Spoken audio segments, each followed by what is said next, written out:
Ассалаумағалейкум баршаңызға. Назарларыңызда Қызықтың көкесі каналы.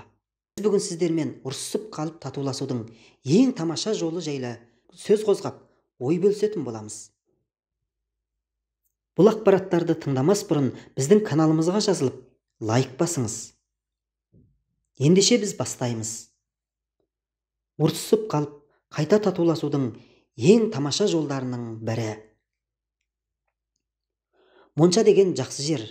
Әйелдердің арасында неше түрлі әңгіме айтылып, үлкен апалардан қызықты оқиға мен керемет кеңестер алып, арасында ұрыста естіп қайтасың. Әсіресе аузы батыр әжелер мен әзілді сойып салатын әйелдер барса, моншадан езіліп емес, сергіп шығасың. Кейде айналадан шаршап, үйдегі ауа райынан да қажи бастағанда көпшілік моншаға барып қайтамын. Сағаттап ыстық буда отырып, көз таныс болып қалған әйелдермен әңгіменің қазанын қайнатамыз. Әйелдердің басы қосылса, саясатты сапырмайды, қоғамды қозғамайды. Бала шағадан бастап, келін кешек, ата ене, күйеуге дейін барады да төсекті бұрқ еткізеді ғой. Әсіресе апамдар айтқанда, төсектің айналасындағы әңгімеге қулана күліп қойып, жас қыздарға дейін құлағын түреді. Қызды мен өздерінің де пікірлерін айтып, мен құсап, сөз естіп қалатындары да жеткілікті. Ондайда күлкі жеңіп кетеді бәрін. Сөз естіп қалдым демекші, сондай бір апалардың бірі әйел мен еркектің арасындағы төсек құпиясын ашып берген еді. Ол былай болған. Кезекті моншаға баруым. Әдеттегідей жайғасып, әңгіме күйеудің тақырыбына ауысқанда, еркектің сұрағанын бере берсек неміз қалады деген сөзім бәрін жыныстық қатынас төңірегінде әңгімеге аударып әкетті. Басталды сосын. Неменеге бермейді екенсің, бересің деп, жоғарырақта отырған апам тап берді сөзімен. Айналасына көзін қысып қойып, езуіне қу күлкі үйірілгенін желкеммен сездім. Немене бере беруім керек екен? Мен қалсам ба? Мынандай жерде отты одан сайын үрлей түсу керек қой. Беру үшін келгенсің, бересің. Апамның даусы қаттылау шықты.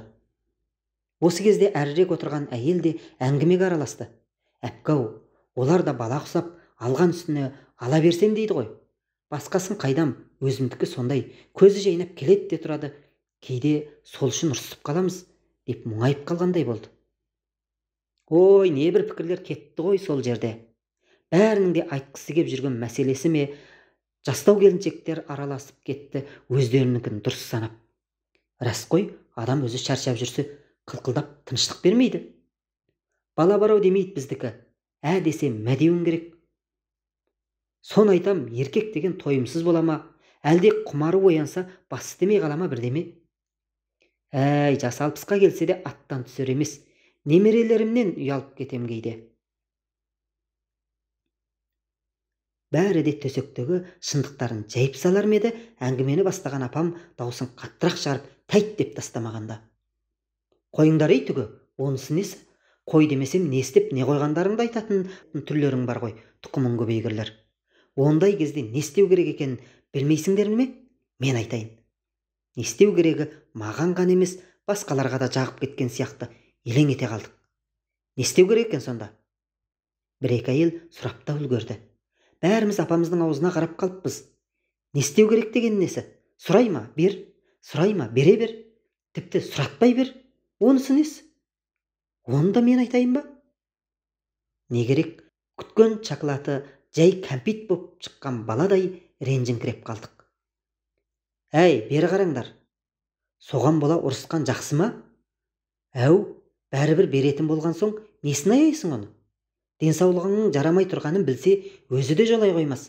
Бірақ тілің ұрсуға келіп, шапылдап тұрса, қолың бел таянуға жарап тұрғанын көрген еркек неге сұрамайды? Сұрайды. Ақмақсыңдар ғой. Ошақтан отты аяма, күйеуден аяма деген. Кеуделеріңде отың, құшақтарыңда ыстығың барда, күйдіріп алыңдар. Осы күндеріңді сағынасыңдар әлі. Жаратқанда бәрін өлчеп берген. Төсекте де қабысып қанша жатарларың бір Аллаға ғана аян. Күйеулеріңнің төгіп берері таусылмайды дейсіңдер ме? Ол да өлчеулі. Бір кеңес айтайын, естеріңде сақтап алыңдар. Күйеумен ұрысып қалғанда жақындасыңдар. Күндегіден де ыстық болады. Естімеген екен мұндайды. Құлағым елең ете қалды. Ұрысып қалғанда қалай жақындайсың? Сен жасап көр. Ұрысып қалған күні жақындасқан тәтті болады. Іне ішіңді жуып чайып, ертеңге ештеңе қалдырмайды. Бәрі төсекпен шығып кетеді.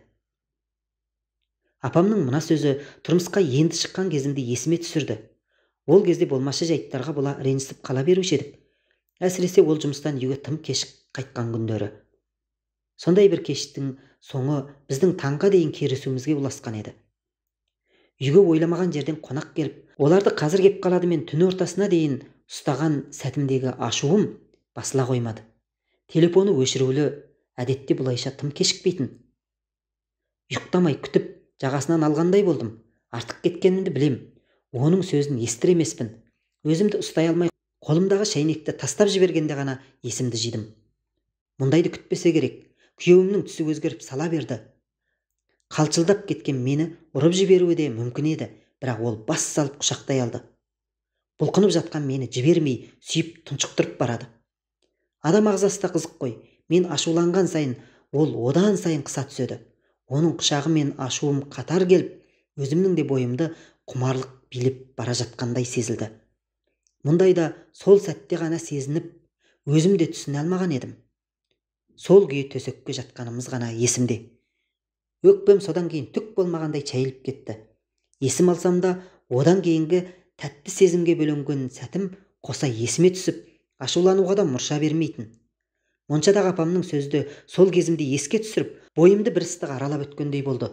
Үйге, некелі ақ төсегіме бір сәтке аңсарым ауып кеткендей. Мен өткенімді есім алып, таңдайда қалған тәттінің әсерінен қайта оралғанша, басқалар әңгімені біраз жерге апарып тастапты.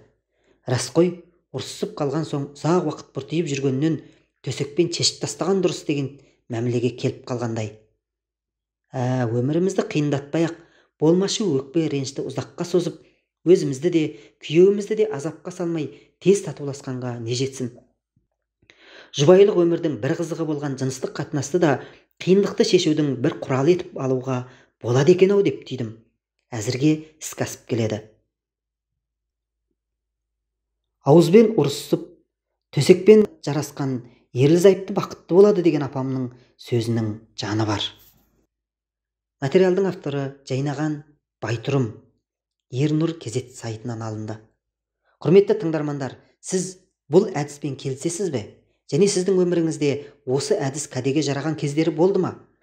Немесе татуласудың басқа қандай әдістерін білесіз? Төмендегі пікір алаңына жазып кетіңіз. Біз келесіде тағы бір қызықтың көкесін ұсынатын боламыз. Кездескенше ел аман, жұрт тыныш болсын ағайын.